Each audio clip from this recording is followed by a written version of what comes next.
સ્વામી નારાયણ નામ દેવું રે, નથી બીજું નામ કોઈ એવું રે, માટે જે જપસે એ નામ રે, તે તો પામશે અક્ષરધામ રે.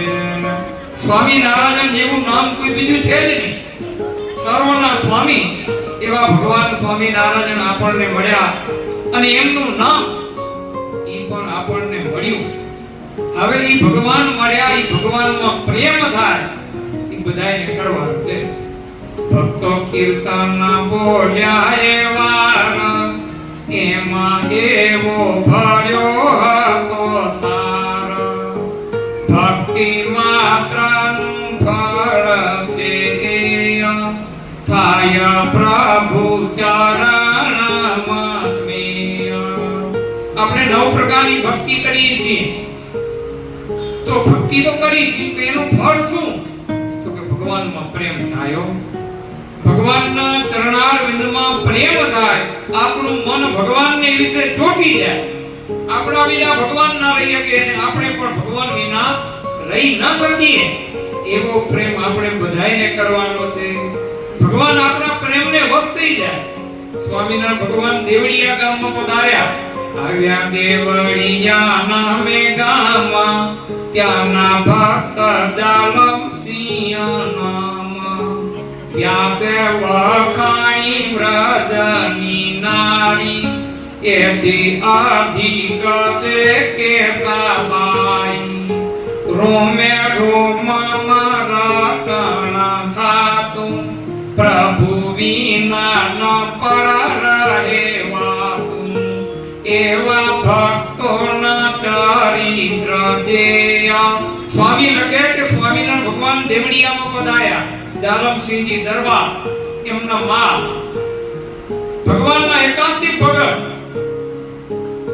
કેસાબા મારે સાંજે પધાર્યા. કેસાબા કે મહારાજ રસોઈ બનાવો, જમીને પછી આરામ કરો. મહારાજે સંતોને કહ્યું કે સંતો રસોઈ બનાવો.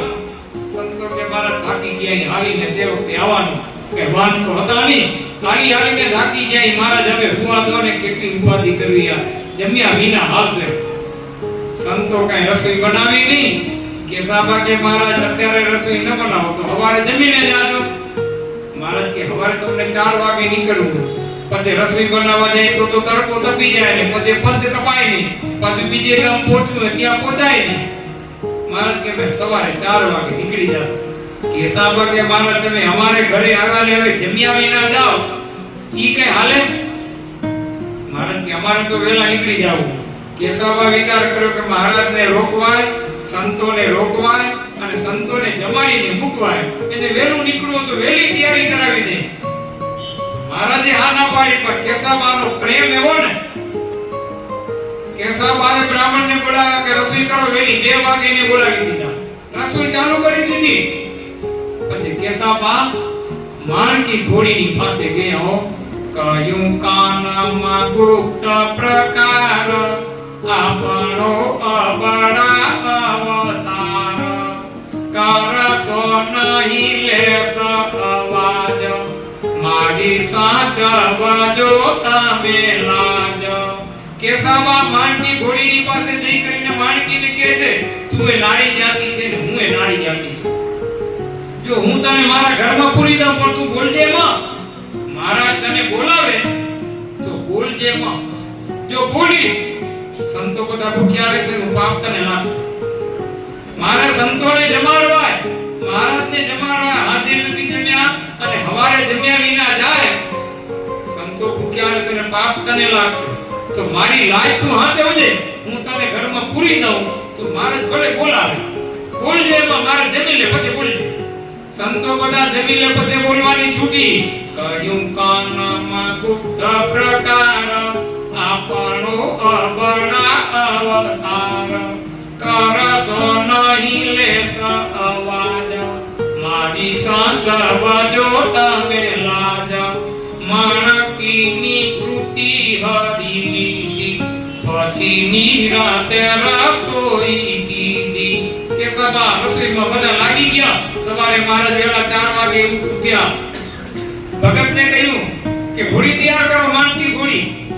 અને જ્યાં ઘોડસાળમાં જાય ત્યાં ઘોડી ન મળે. ચારે બાજુ જોયું કે ઘોડી દેખાતી નથી. મહારાજને વાત કરી કે મહારાજ માનકી ઘોડી દેખાતી નથી. મહારાજ કે માનકી ઘોડી ક્યાં જાય?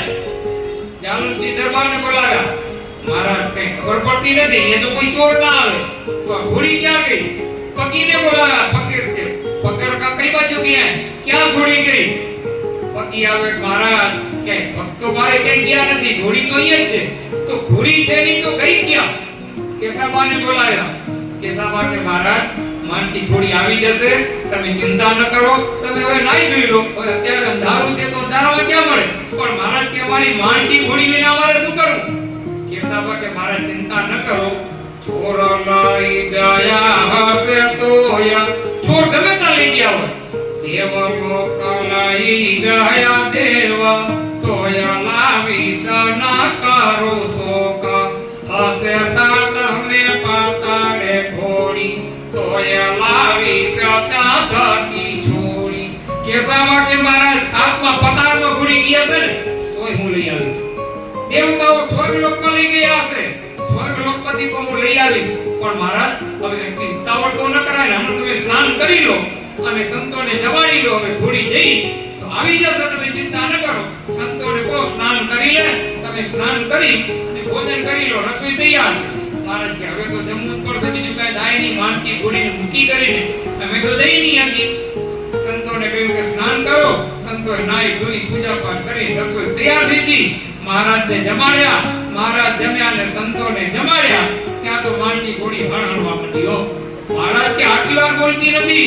મહારાજા કેસાબાએ મારું મન ખેંચી લીધું હતું. કેમ કે હું કઈ બોલી શકી નહીં. બોલવાના તો ઘણા પ્રયત્ન કર્યા, પણ આ કેસાબાનો પ્રેમ, જાલમસિંહ રાજાનો દરબારનો પ્રેમ અને ઈ પ્રેમને વશ થઈ કરીને ભગવાન સ્વામિનારાયણ ત્યાં દેવળિયામાં રોકાણા અને એના મનોરથો પૂરા કર્યા. એમ ભગવાન સ્વામિનારાયણ દયાળુ છે. આપણો પ્રેમ હશે તો આપણા ભગવાન ઈ આપણે ખેંચાઈ કરીને આવશે, આપણા હૃદય કમળમાં નિવાસ કરીને રહેશે. આ ઘનશ્યામભાઈ આ ઉત્સવ ધામધૂમથી ઉજવ્યો. ભગવાનને પ્રાર્થના કરી ઘનશ્યામભાઈ એમનો પરિવાર આખો દિવસે દિવસે સત્સંગમાં આગળ વધે, સત્સંગની સેવા કરે અને ઈ પરિવારમાં અને આખો પરિવાર સુખી અને સંપન્ન રહે અને આવા સત્કાર્યો કરતા રહે એવી ભગવાન સ્વામિનારાયણ ચરણોમાં પ્રાર્થના. બોલો સ્વામિનારાયણ ભગવાન કી